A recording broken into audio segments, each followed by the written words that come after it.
ಬೆಂಗಳೂರಿನಲ್ಲಿ tunnel road ನಿರ್ಮಾಣ ಮಾಡಬೇಕು ಅನ್ನೋದು ಸ್ವತಃ ಡಿಸಿಎಂ ಡಿಕೆ ಶಿವಕುಮಾರ್ ಅವರ ಅತಿ ದೊಡ್ಡ ಕನಸು. ಬಟ್ ಈ ಕನಸಿಗೆ ಆರಂಭದಲ್ಲೇ ವಿಘ್ನಗಳು ಎದುರಾಗ್ತಾ ಇದೆ. ಅದರ ಜೊತೆಗೆ ವಿರೋಧ ಪಕ್ಷಗಳು ಈ ವಿಚಾರಕ್ಕೆ ಸಂಬಂಧಪಟ್ಟಂತೆ ವಿರೋಧ ವ್ಯಕ್ತಪಡಿಸ್ತಾ ಇದೆ. ಕೇಸರಿ ಪಡೆ ಕೆಂಡಾಮಂಡಲ ಆಗಿದೆ ಟನಲ್ ರೋಡ್ ವಿಚಾರಕ್ಕೆ ಸಂಬಂಧಪಟ್ಟಂತೆ.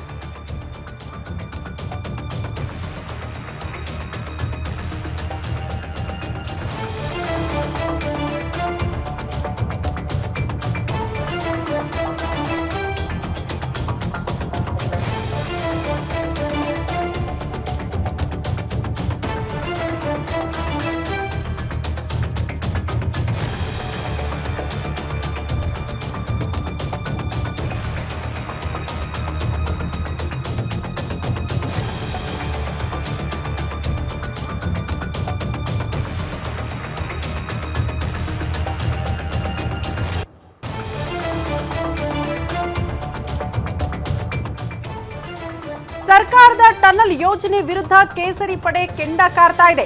ಬೆಂಗಳೂರನ್ನ ರಕ್ಷಿಸಿ ಟನಲ್ ರೋಡ್ ನಿಲ್ಲಿಸಬೇಕು ಅನ್ನುವಂತ ಅಭಿಯಾನ.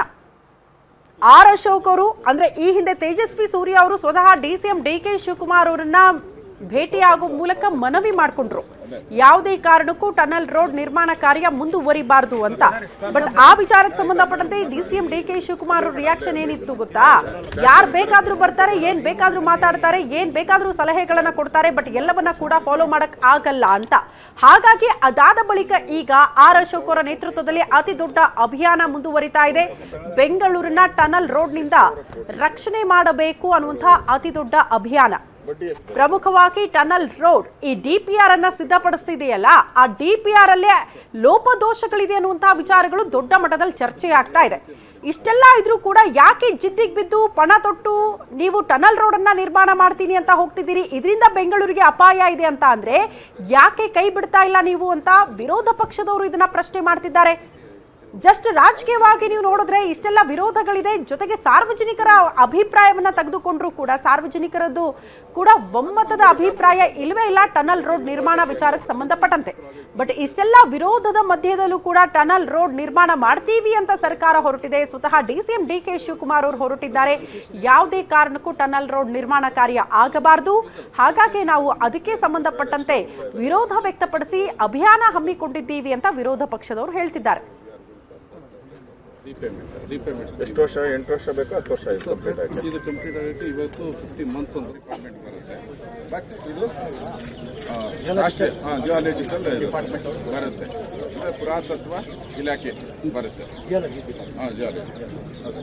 ನಿಮ್ಮ ಇದೇನು ಇದ್ರ ಬಗ್ಗೆ ಏನಾಗಿದೆ? ಈಗ ಇಲ್ಲಿ ಟನಲ್ ರೋಡ್ ಬರ್ತಾ ಇದೆ, 6 ಎಕರೆ ಅಕ್ವೈರ್ ಮಾಡ್ತಾ ಇದ್ದಾರೆ ಅಂತ ಹೇಳ್ಕೊಂಡಿದ್ದಾರೆ. ನಿಮ್ಮ ಅಭಿಪ್ರಾಯ ಏನು ಕೊಟ್ಟಿದ್ದೀರಾ? ಏನು ಇದು ನಿಮ್ಮ ಅಭಿಪ್ರಾಯ? ಈಗ ಪ್ರಮುಖವಾಗಿ ನಾವು ಹೇಳಿದಾಗೆ ಸರ್, ಈಗೇನು ಲಾಲ್ಬಾಗ್ನಲ್ಲಿರ್ತಕ್ಕಂಥ ಈ ಒಂದು ಪುರಾತನವಾದ ಬಂಡೆ, ಇದನ್ನು ಜಿಯಾಲಜಿ ಡಿಪಾರ್ಟ್ಮೆಂಟ್ನವರು ಇದು ಆ್ಯಕ್ಚುಲಿ ಏನು ಅರ್ತ್ ಜೆನೆಸಿಸ್ ಆಗಿದೆ.